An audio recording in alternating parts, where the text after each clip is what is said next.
It yearns and yearns, not knowing that the warmth can burn.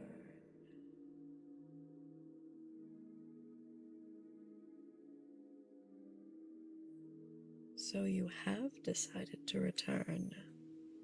Welcome back. A little less dark in here than it was the first time, isn't it? Shall I give you a tour? Go ahead. Look around. I'm here. I'm watching.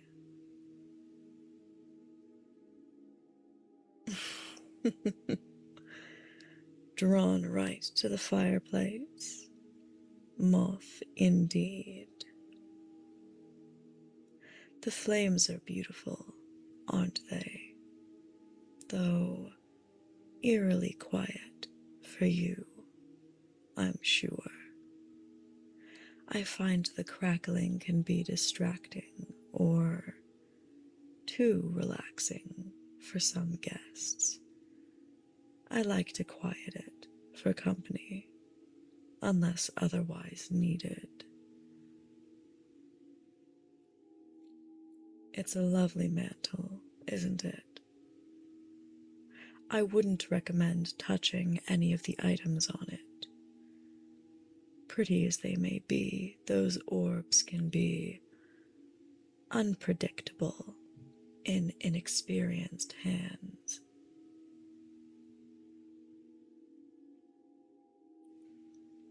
I do like that chair. I prefer something with a high back. It helps to keep the celestial energies aligned. Yes, it is somewhat throne-like, isn't it? And yet, not too pretentious. The wood is polished Velatorian oak. Not that that means anything to you. Suffice to say, it's sturdy, sophisticated yet cozy. The dining table. Yes, you are correct. I don't do much entertaining, as one might call it. Not in the conventional sense, anyways. That's why it's only set for two. No, the runes woven into the tablecloth are purely decorative. The ones carved along the edge of the table, however, don't bother. You won't see them.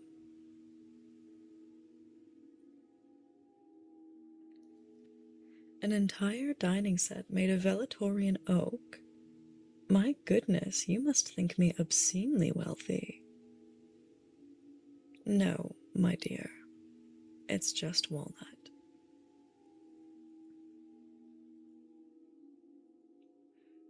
You may peruse the contents of that cabinet, but you are not to open the second drawer down. Bones. That's all you need to know.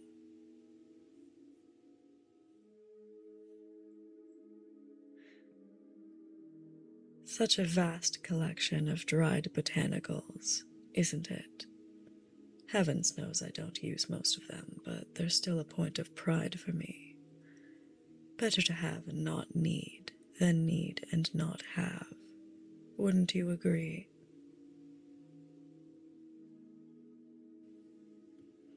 On the shelves below, you'll notice the collection of teacups. The ones on the bottom are for everyday use. The ones on the middle shelf are for readings, and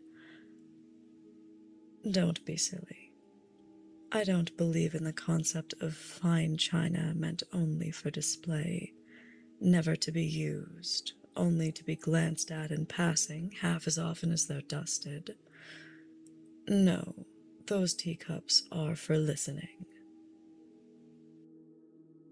I see your confusion. You may press one to your ear if you wish, but I will not be held responsible for any madness or delirium that may follow. A wise choice. Where am I? Look up. It's beautiful, isn't it? I imagine it must be strange for you, seeing the stars while you appear to be indoors. I suppose you can think of it as a window of sorts. While that's not technically correct, it isn't wholly incorrect either. You can see moons at times if you're lucky. Oh no, you're correct. I was never above you. I just wanted you to see what was. I'm right here. What's wrong? Startled? By my appearance behind you, or just by my appearance? Well, well, I'm glad to see that you continue to be a cheeky little thing. Now tell me, what brought you here a second time? Was it curiosity, a flight of fancy, or did you need further guidance? You want another reading? I see. Nothing. Why don't you get me caught up on how you've been doing since the last time you saw me? Rather, I should say, the last time we spoke. Hmm. I see. I'm very glad to hear that. I'm glad your last reading was able to give you the push you needed. So much so that you've returned so readily to ask for a second reading. Now tell me.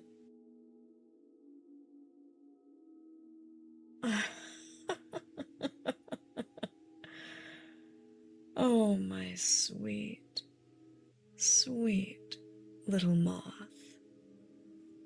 You don't tell me what you need.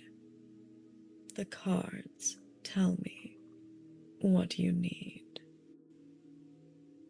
Although I'm starting to form my own suspicions of what that might be.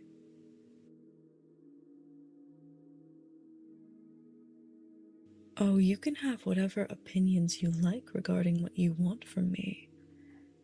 But that is not how this works.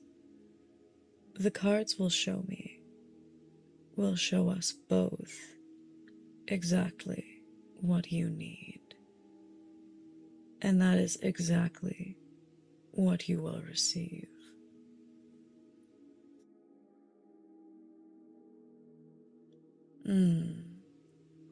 I see.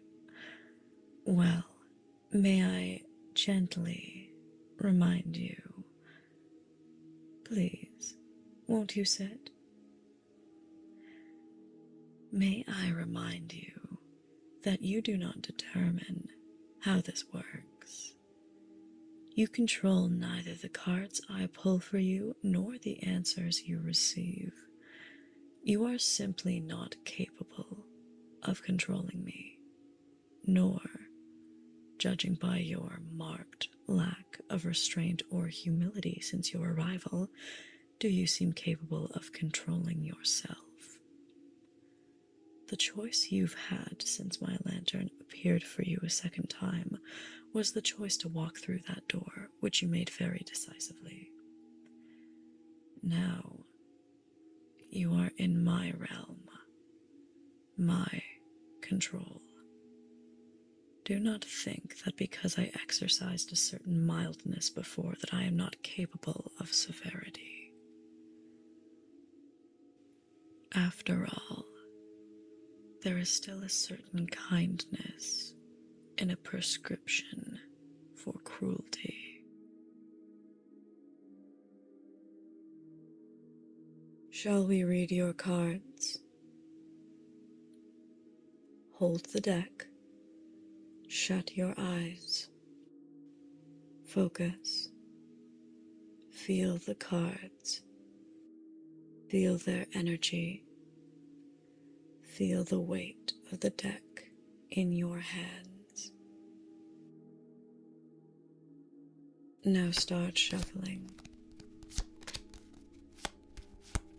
Take as long as you need. Whenever it is that you're done. Very well.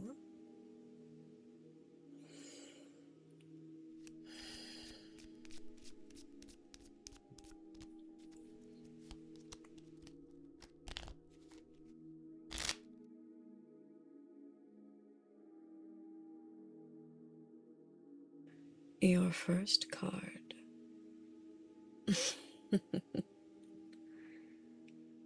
The Hierophant.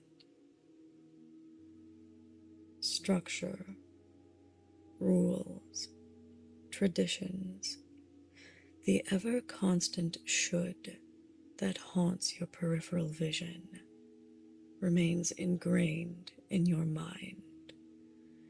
The knowledge or suspicion that you should follow the well-tread path. Respect what is before you, for it has stood the test of time longer than you have drawn breath. Perhaps something you've been struggling or neglecting to do recently. As for what you need, the Five of Wands, dissent, disagreement, conflict, the cacophony of voices more determined to speak than to listen, all clamoring to be heard. It is so terribly easy to be enraptured by our own perspectives, to be convinced of the story we wish to believe.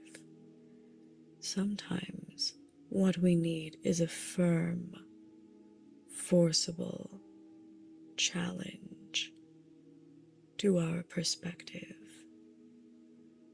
When we cling so tightly to our own beliefs, our own foregone conclusions, sometimes the only way to grow is by having someone or something wrestle them from our clawed, white-knuckled hands.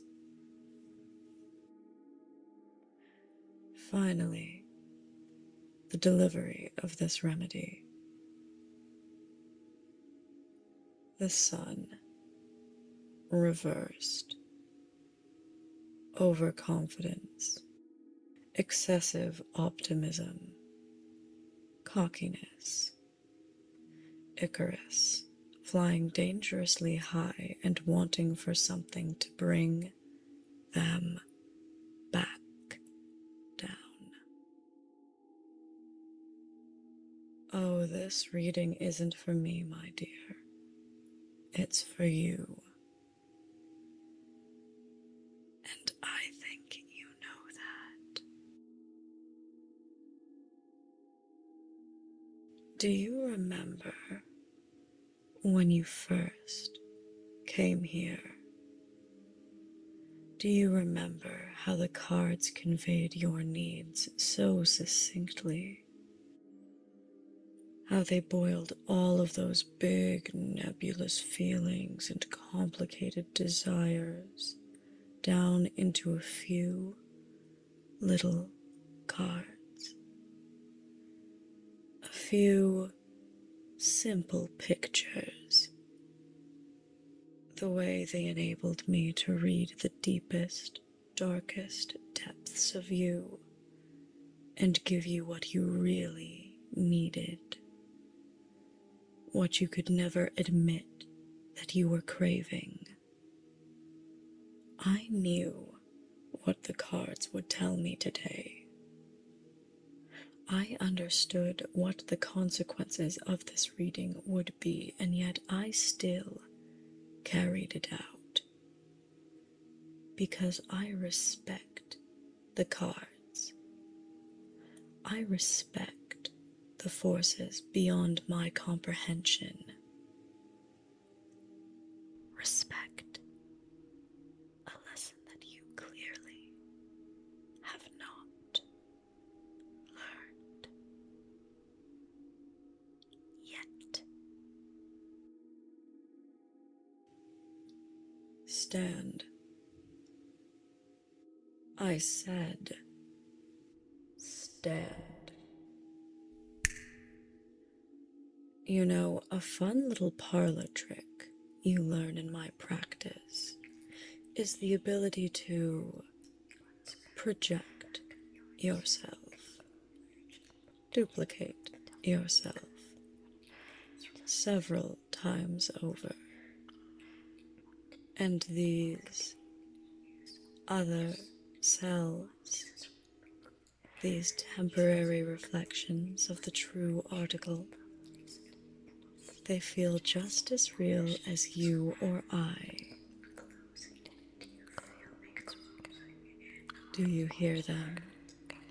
The whispers in your ears, the firm hands and long nails roughly pulling you up and dragging you forward, twisting and pinning your arms behind your back. Now, we are going to the nice Velatorian oak chair you admired earlier, the tall one in front of the fireplace. Now, let me sit, make myself nice and comfortable. Now, on your knees before me.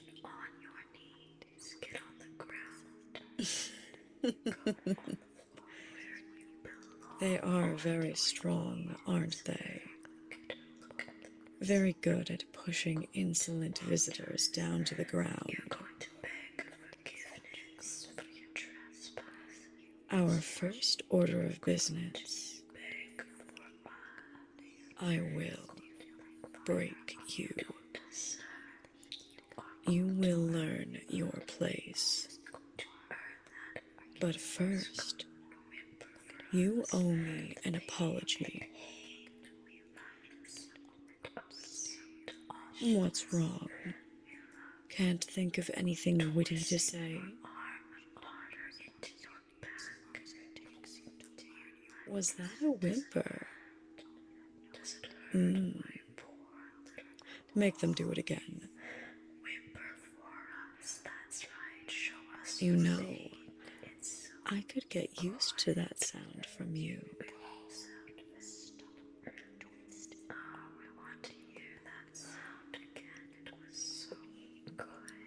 What's wrong, my proud little moth? Are your wings starting to hurt? The cards never lie. And I could see it, plain as the sun. This is what you wanted, wasn't it? Deep down, though you'd never speak it out loud, this is exactly what you needed. You need to be broken.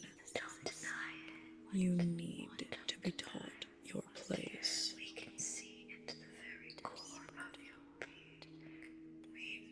So do it before I make this even worse for you. And it can get so much worse. Apologize.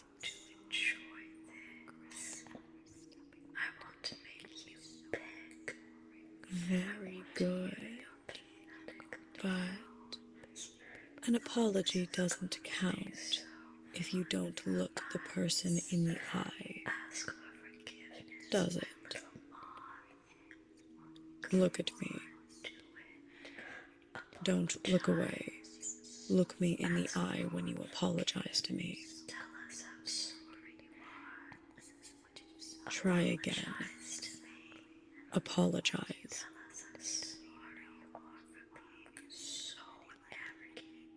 That wasn't so hard, was it, my little moth? Pull them up. Take them to the cross.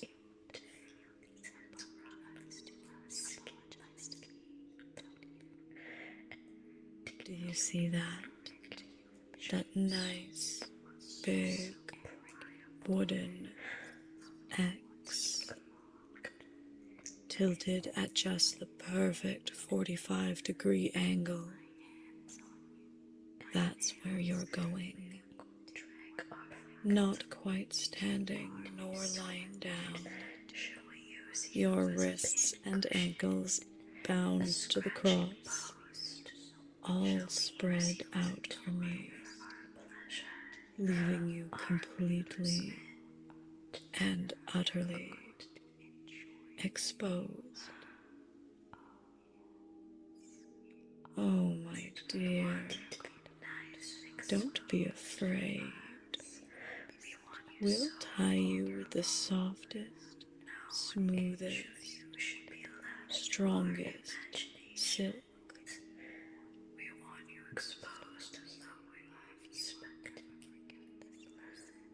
You can struggle all you like, but you aren't going anywhere. You're completely and utterly helpless for me. Hush, my little moth, hush. It's for your own good. I'm just giving you what you need.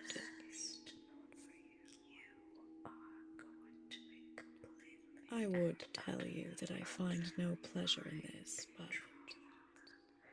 I would not make of myself a liar. You will learn some humility. Let us begin. Start with the clothing.